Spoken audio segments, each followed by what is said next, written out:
Smart 24, driving business.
A warm welcome and thank you for joining us for this particular bulletin. This is Business Today, where we bring you the latest news or business news within the region. My name is NAHABWE with Winnie Wiyiza Nakawuchi on the sign language.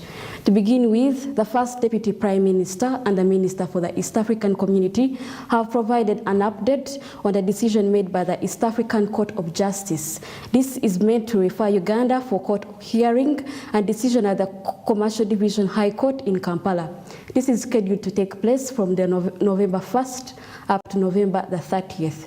Samuel Chirimunda reports that the East African Court of Justice will be convening in Uganda from the 1st of November to the 30th to hear new cases, but also to hear appeals and to deliver rulings in some matters. As you are aware, the East African Court of Justice is one of the organs of the East African Community. It is based in Arusha. Under the treaty, they are supposed to be temporarily in Arusha, although they have been there for 20 years. But last year, they agreed that they should begin convening at least once a year outside Arusha. So last year, in 2021, they convened in Bujumbura for the 1 month. They have now come to Uganda to hold those hearings here in Uganda. Right Honorable Rebecca Kadaga explains how arbitration of problems involving international commerce will be handled. The East African Court of Justice recently amended the treaty to interpret it to deal with disputes under the Customs Union and Common Market Protocol. The jurisdiction of the East African Court of Justice was amended. Originally, it was only to deal with the interpretation of the treaty, the rights of the workers of the community, and so on. But recently, it was amended to include now disputes under the Customs Union and also under the Common Market Protocol. So now the court will be able to consider those disputes about borders, about non-tariff barriers, and so on. The concern is whether registries which enabled petitioners to submit their petitions online without traveling from one country to another will be in existence indefinitely to prevent incurring excessive costs. The treaty is very clear. It says temporarily, in bold, temporarily in Arusha, but not temporarily, 20 years. So I told my colleagues at the last council meeting in July that I think it is time we took a decision on this matter. Let us advise the heads of state to take a decision once and for all. Does it stay in Tanzania? Does it move to Nairobi? Does it move to Kampala? So that we know where it's going. The court conference, scheduled to take place at the Mestil Hotel from October 24th through 28th, will take place prior to the beginning of case hearings and verdicts. The court will then proceed with them in 2 quarter sets. For example, 5 cases will be to deliver judgments and 11 cases for hearing and 5 scheduled for future hearing. Appeals will also be heard at a communicated timetable. Samuel Kirimonda for Business Today. Moving on, after the authorities shut down the well-known BLQ Football Uganda, Ugandans have lost more than 1.5 billion shillings. In order to sell its membership, BLQ has been utilizing the gaming sector. The company positions itself as an investment firm where members may earn by enticing others. Desire reports. There are a lot of scams out there when it comes to earning money, making investments, saving money, and everything else linked to money. In a perfect world, we wouldn't have to worry about con artists attempting to take our money. But in the actual world, scams are still very much in existence. Sadly, they continue to swindle victims every year. Another Ponzi scheme, BLQ Football, shut down and fled with almost 1.5 billion Uganda shillings in stolen funds from the would-be investors. The state's finance minister, Honorable Henry Musasizi, made this official announcement to the media. Attention has been brought to the National Lotteries and Gaming Regulatory Board on a company trading as BLQ Football Uganda on social media platforms such as the Facebook, Twitter, Telegram, WhatsApp, and its website called blq66.cc. BLQ company has been conducting betting activities illegally without a license. BLQ has been illegally operating betting activities without a license from the National Lotteries and Gaming Regulatory Board. Speaking to Dennis Mudeni Ngabirano, CEO of the National Lotteries and Gaming Regulatory Board, he described the requirements under which a business can obtain a license to operate in such a sector in order to prevent further losses. Just to apply for a license of the categories I've mentioned, one, you must be a registered company in Uganda, formally registered, and registered with other government agencies like URA and the likes. There are different categories of fees that you pay to get a license. We have categorized it in nationals and foreign companies. So for foreign companies, for an application for a license is about 20 million shillings. For nationals is 10 million shillings.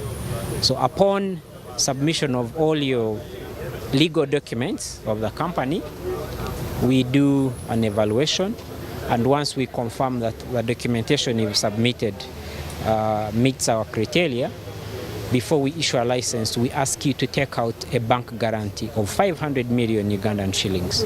It's upon receipt of that confirmation and after us verifying with the bank that has issued this bank guarantee that then we issue a license. However, law enforcement agencies are coordinating their efforts to completely shut down the operations of BLQ Football and other con sites. The government has effectively closed the operations of this Ponzi scheme, and the process of investigating similar companies are underway. How have we managed this process of closure?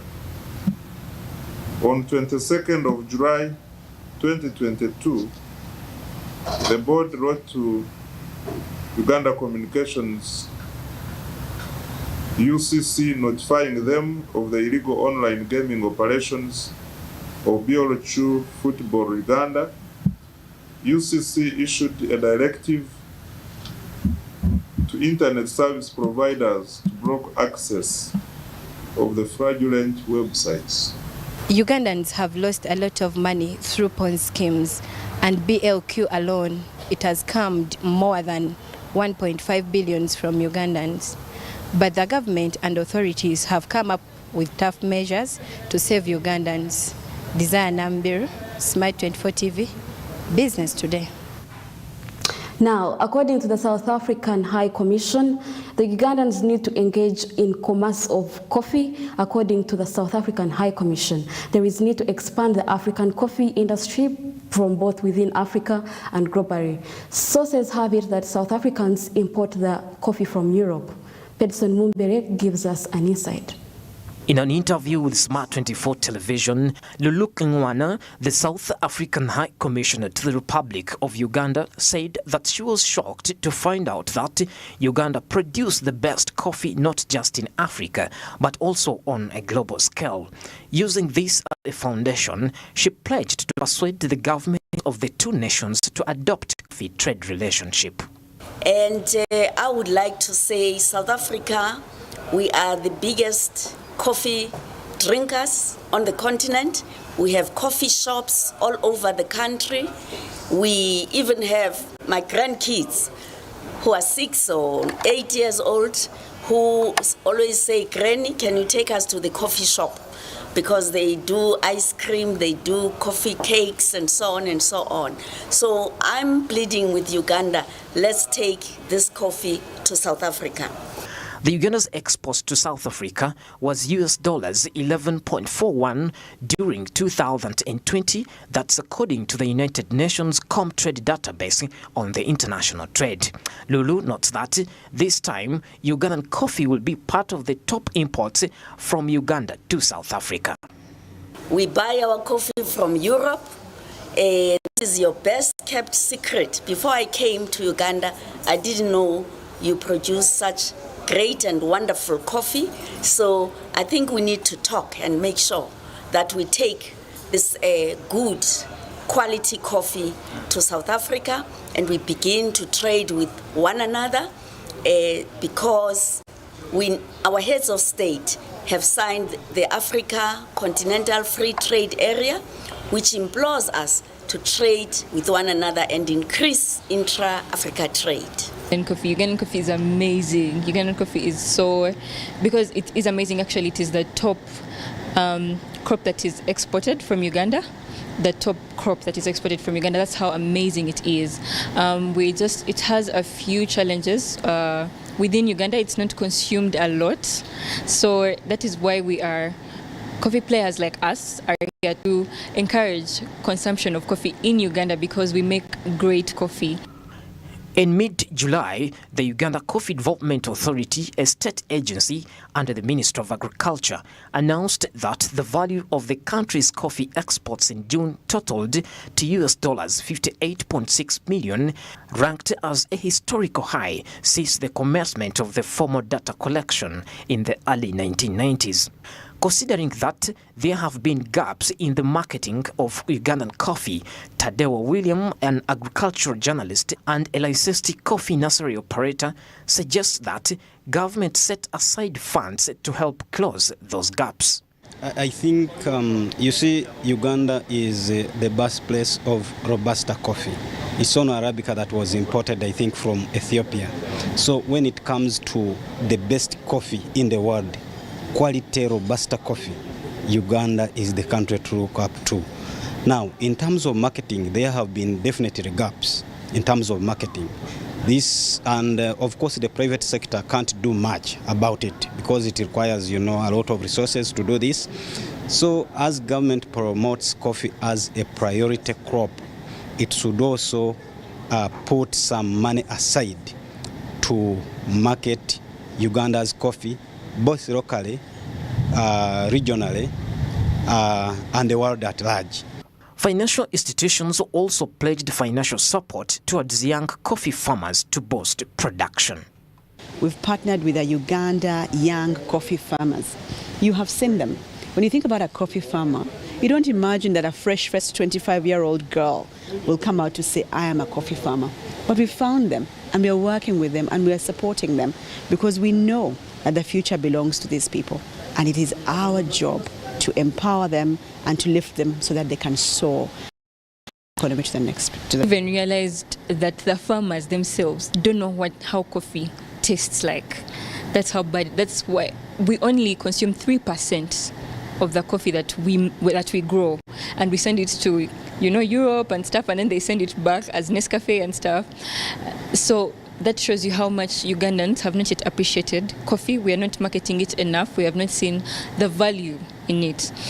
Uganda's primary coffee type is Robusta, which amounted to US dollars 50.3 million in exports in June, with the remainder earned from Arabic coffee. Bedson Mumbere, Smart 24 TV Business. Now let's talk about the changes in the pay-as-you-earn return. The Uganda Revenue Authority announced the modifications to the payee returns template through a public notice in order to include the usual withholding rate on the secondary employment. According to these regulations on the withholding taxes, each employee who holds more than one job is subject to a payee standard marginal rate deduction from the secondary job, which is 40%. Ibrahim Bosa, the Assistant Commissioner, Public and Corporate Affairs at Uganda Revenue Authority, indicated that individuals who have both primary and secondary jobs are liable to the usual pay-as-you-earn return rate of 40% for the secondary payment on the second job. More than one employment, what we are calling the secondary employment. You could be, for example, working for the government, but also lecturing in a private institution. In a secondary school, at a university, let it be. Now that would be a secondary employment. The money you earn from there is also subjected to pay as you earn. However, the rate for it is 40%, regardless whether you are earning above 10 million or below 10 million. The entire amount is subjected to 40%. Employers have begun filling out employee returns, however, only 30%. So the Uganda Revenue Authority adjusted and made it 40%. This satisfies the requirements of the tax code as well as the newly redesigned pay-as-you-earn return template. Is that employers have been filing for payee returns. And we have seen many people who have multiple employments, but for the secondary employment, they have been charged at 30%. Why? Is that the template that was being used was basically limiting to 30%. So because 30% is not the legal position, what URA has done is to update the template so that it speaks to the law. So the template right now provides for the 40%, which is required for any secondary employment. So the issue here is that probably Ugandans need to know that, one, this is not a new tax. Pay as you earn has been here since 2012, and people have been paying it. The rates are not new. From the two illustrations above, the total pay as you earn is the same. That is 9,702,000 Ugandan shillings. Employees with secondary employment have been paying 30% in pay as you earn, contrary to the tax law that requires a 40% payment. The pay as you earn return template hits now have been updated. Please note that the rates explained above have been in force since 14th July 2012, and this is not a new pay as you earn rate. The Uganda Revenue Authority has clarified changes in the pay as you earn from 30 to 40%, and it's going to apply to employees with more than one employment. That is to say, those with a secondary employment. Martha Nimsima, Smart 24, Business Today. Capitalization of SMEs. Now, 90% of the production in the country's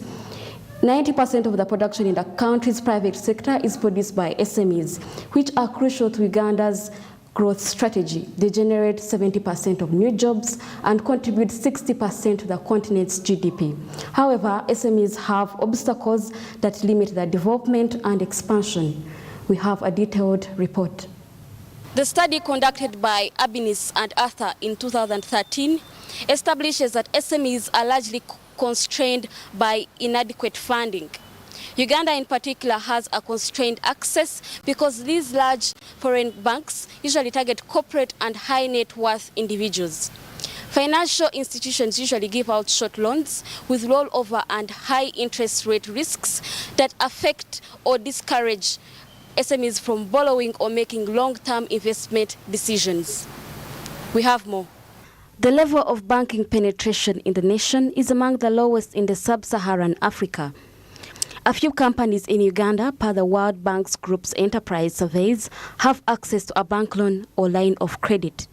These announced funds, according to the Federation of Small and Medium Enterprises, are empty promises, saying that formalizing a tiny business would be pointless because taxes would wipe it out. People trying to excite SMEs, but if you investigated and found out where is the money, where is it seated, how are people to access and so on, you'd find that there are a lot of missing details.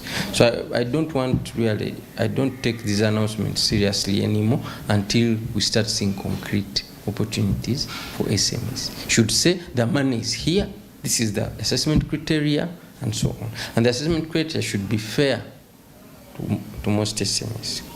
It shouldn't be so difficult that it is as good as SMEs not accessing. You see? Because if I say, oh, I have a fund for SMEs, but for you to access it, you must come and you must bring me a land title of 20 billion, and you should ask for a minimum of 10 billion. How many SMEs will access? None. Asking them, why should we formalize? Explain, tell us the value proposition. Don't just say you'll be a good citizen, you see people need hospitals. Well, even those that don't pay tax access hospital services. So why should the business formalize? So I think that value proposition, in my opinion, is still lacking. With the aid of circles and investment partners, some enterprises are able to survive. Yes, in a way. I think it has been very helpful for us to be part of these associations like USIA, the Small Scale Industries Association, women entrepreneurship groups. It's only, of course, me as the business owner, I cannot approach government directly, but these funds are being channeled through SME development projects that eventually come down to associations like the ones I've mentioned. So currently, this business has always been funded initially by my personal savings.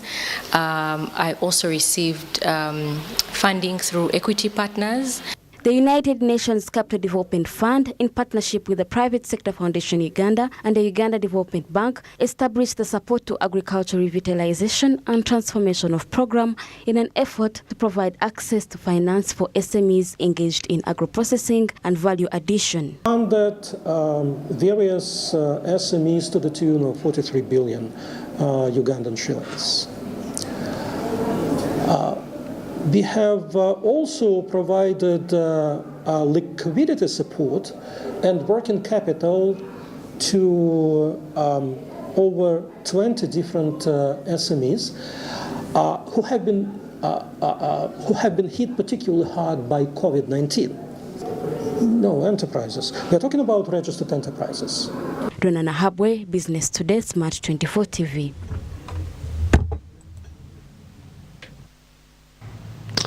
Progress reports depict a reality extremely different from economical and financial precedents that have seen many enterprises and consumers suffer expenses differently, leading to a fiercely debated trajectory for private sector growth in the post-pandemic and inflationary period. In the Purchasing Managers Report compiled by America's financial and analytics company S&P Global and Stanbic Bank Uganda, amid economic difficulties, a rise ahead to 51.6% in growth of the private sector was reported. The headline PMI increased to 51.6% last month from 50.5%, indicating business expansion in 2 consecutive months as services, industry and agriculture thrived, but employment and wholesale plus retail declined. We import like 5, maximum 10. Yeah, because when you import so many cars, we're going to buy it. Yeah, the prices are expensive. People don't have money. The economy is tough. But you know what? Here, where I am, here the market is good. So the interesting part is that this kind of challenge has boosted the local sales. There is a lot of selling every day here. The business model, reflective of many other businesses, has perhaps set pace for a different money supply situation in the country. The vast majority of your economy is not plugged into the mainstream financial sector. So it is possible that the formal sector players, the people in formal employment and the banks and the companies, they could be seeing some liquidity because of an increase in money supply. But because the people are unbanked, people downtown doing simple businesses, the unbanked population, because they're not plugged into the mainstream financial system, and because the money in the broad money supply is not moving as fast as it should. You know, money has a velocity, the rate at which 1 shilling circulates from one person to another. So if that velocity, if you increase broad money supply and the velocity of that money is zero, it doesn't change, it doesn't even contribute to the inflation.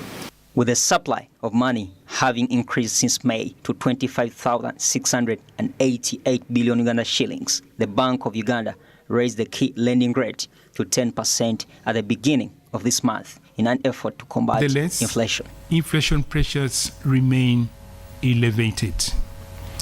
In light of the outlook of higher inflation, the MPC has increased the CBR by 1 percentage point to 10%. The ban on the CBR remains at +/- 2 percentage points. The margins on the CPR for the rediscount and the bank rates will remain at 3 and 4 percentage points.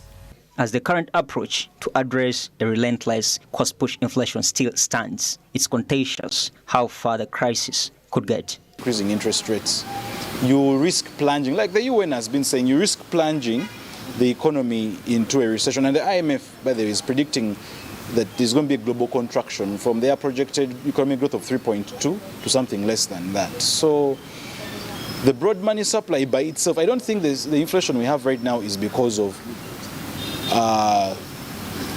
demand issues or demand pull. It could be more of cost push, breakdown of supply chains. So I think government should deal more with supply issues, should deal more with insulating the people against the strengthening dollar, because I don't think even the broad money supply alone. Earlier last month, some legislators expressed distress over the economic stance as businesses failed to stay afloat amid inflation and a restrictive monetary policy, even though progress reports suggested otherwise. What we know from the economists is that government is trying to suppress availability of liquidity in the market to control inflation.